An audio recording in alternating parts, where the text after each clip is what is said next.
অনেক দুর্বল আমার বাচ্চা, চোখ মিললে ওই যে একটু খাইবো ওটাও খাইতে পারতেছে না। ওর রোগ প্রতিরোধ ক্ষমতা খুবই কম, আর এর মধ্যে ওর হাম হয়েছে।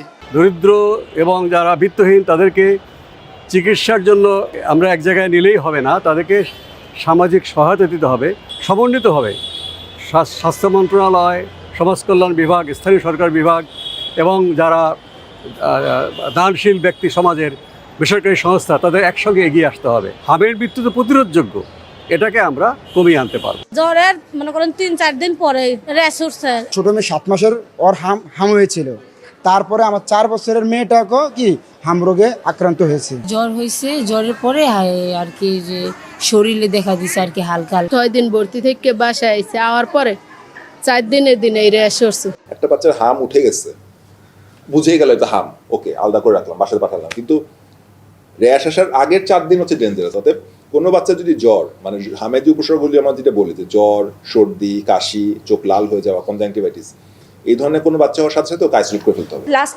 24 ঘন্টায় 217 জন ভর্তি হয়েছে, তার মধ্যে আমাদের হচ্ছে হাই ডিফাইন ইউনিট যেটা, সেখানে হচ্ছে 50 জন ভর্তি আছে এখনো, এবং ওটা সাধারণত আমাদের একটু ক্রিটিক্যাল পেশেন্টগুলোই ওখানে ভর্তি রাখি আমরা। টোটাল আমার এখন অ্যাডমিটেড পেশেন্ট হচ্ছে 420 জন।